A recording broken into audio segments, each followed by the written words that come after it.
So here we have the follow-up for Aaron's work truck two-piece shaft that was shaking so badly. We got a lot to go through. We'll start at one end and go to the other real quick.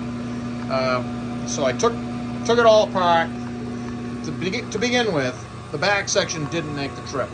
Once I got it separated and could get it in the jigs in that machine over there, this end here was running out like crazy. It had an 1/8 of an inch run out there. So that was at this end. That was what was producing that massive amount of whipping action. I don't believe that this was OE to the truck. First of all, because it's 3.5 and the front section was 3.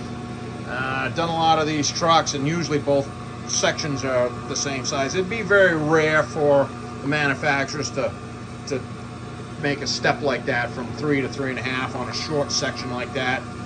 Not saying they couldn't do it, but I don't believe it. So I think that got Frankensteined in there. You know, they probably had some battle damage, and you know, it got tossed in there. Somebody welded it at home or whatever. It's hard to tell. It's so rusty. But it was full of dents, running out. That's 095 there. Dent. The backside's full of dents. Or pits. And that's not good either. So, and the yokes were scrunched. Junk. So this thing's going bye-bye.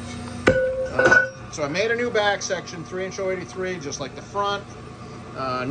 This is all new from here back.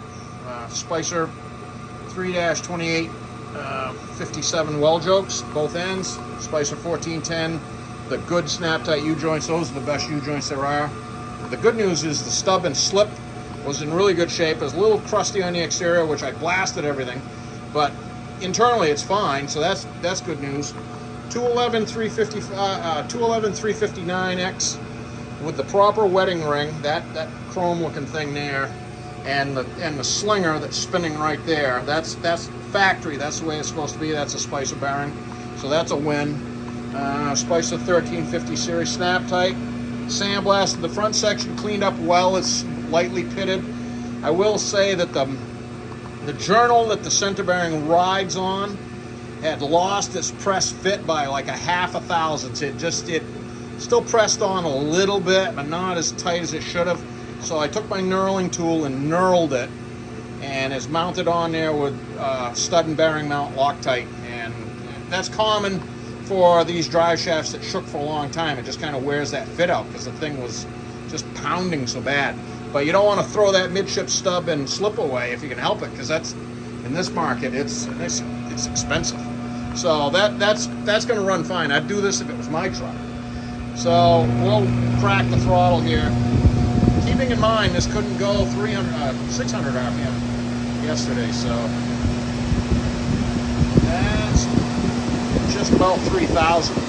0 at the transfer case, 0 at the center bearing. This is where it's trying to tear the center bearing stand off the balancing machine, and 0 at the rear axle. So this is a definite win for Aaron's work truck, and this part of whatever vibration he had going on is cured. So you can get this back in his truck, and hopefully this wraps this up for him. But like I said, this part is a known good part now, so if he has other problems, he can just start, you know, working backwards from there. But I think this is a significant part of it.